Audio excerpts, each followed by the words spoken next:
Yarny. Hello, welcome back to Yarny. If you want to learn how to start a crochet business and become an entrepreneur, then this video is for you. You can go from treating crochet as a hobby to starting a crochet business in no time. It just takes a little bit of drive. So we will dive into why you should start a crochet business, how you can do it, and then lay out just a couple steps and get you on your way. Fantastic. So, like with crochet, you can be making money in your free time, whereas working from home on your homemade items. So, crochet is the perfect business venture to try if that sounds good to you. If you're like most crocheters, you probably love the creative process and picking your yarns. But I'm actually going to give you 4 reasons why you should start a crochet business. Number one is it doesn't cost much to start. And number two is there's a low barrier to entry. You don't need a lot of skills. This can be a good or a bad thing. Now, number three is you can really specialize down in just if you want to do hats or socks or toys, etc. And last is that crochet can be very profitable. Yeah, so on that last point, you may wonder just how profitable a crochet business can be. Hats, purses, and toys are highly profitable when crocheted. So an average skein of yarn is about $12 for something mid-range. So you can easily sell a hat for $50 or $60 if it's fancy and has a custom label. Some even sell for way more. As long as you use a thick yarn, an easy pattern, and you're skilled, you won't take a lot of time to make these items, and you can easily recognize a profit margin of about 30 to 40% when selling crochet items. And then once your business grows, I guess depending on your location, you can even bring other crocheter and pay them by piece. That all sounds like really good, but you still might be wondering where do you even start? And crochet has been around for centuries. It's still a popular art form, and there are many ways to start a crochet business. But the most common way nowadays is to use an Etsy shop. And essentially, you're going to need to register for an Etsy account. Once you have that set up, you can begin creating your crochet products.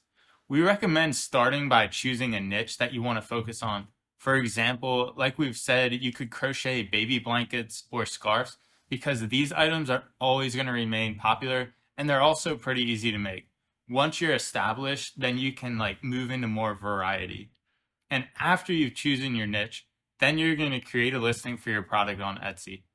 In the listing description, explain exactly what your product is and why people should want to buy it. Make sure you include images of your product and any other information people might need to know in order to buy it, including, your price, your shipping, and your information. Yeah, so now you have accounts set up and have listing ideas for selling. You will need to start producing your products. Crochet materials can be expensive, so it is important to make sure you are getting the best quality for your money. They really start to add up once you buy a lot of colors and different weights of yarn. So if you want a lean startup, just focus on one or two colors and master a design or two at first. Don't try to do too many things. So we do have some tips for choosing the right crochet materials as a start. So the yarn, the most important factor when choosing yarn is the weight. You want a yarn that is big enough that you can get through projects quickly. Then the hook.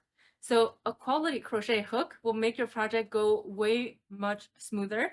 There are a variety of hooks available, but our favorite are always the ergonomic crochet hooks. And then if you have buttons or safety eyes or other accessories, add some extra pizzazz to your project with colorful buttons or eyes to your projects. In terms of costs to start a business, you're most likely to be faced with spending on buying necessary crochet hooks and yarn. You also might need to buy patterns or books to learn new stitches and projects. Custom labels are something you shouldn't overlook as well for your branding. Set aside a little bit for marketing expenses to promote your items.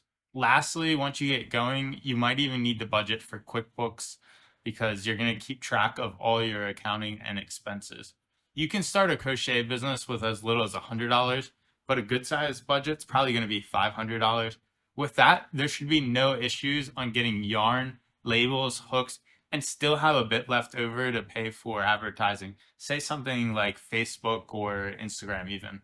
Yeah, on the marketing point, we definitely want to emphasize on how important marketing is. Many people overlook the power of marketing, but to be a successful business, you need to be marketed correctly. There are several ways to market your crochet business, and we do have some tips to get you started. So definitely create a catchy logo or branding scheme that represents your crochet business and make it easy for customers to identify. Branding is a powerful thing to help customers remember about you. And then post your photos on Instagram, Facebook, Pinterest, Twitter, whatever social media right now is king. And then obviously spread the word of mouth. Be proud of your art, talk about it with as many people as you can, and then pay for advertising. A good idea is to market your items with some paid social media advertising, which will reach targeted audience, because if people don't see you, they do not know about you. So it can take a long time to grow your social traffic, but stick with it, and then your crochet business will definitely thank you. Yeah. So I think the hardest thing to do is just get started. Once you get that shop established on something like Etsy, you can work on establishing other shops such as Facebook Marketplace or your own website. So just get started and then you can expand. Now, we hope we've given you a really good roadmap on how to start your crochet business. We certainly wish you success. Now, don't forget, hit that like button, subscribe. We'll see you soon. Yeah. And thanks for watching, Thanks guys. for watching. See you. See you.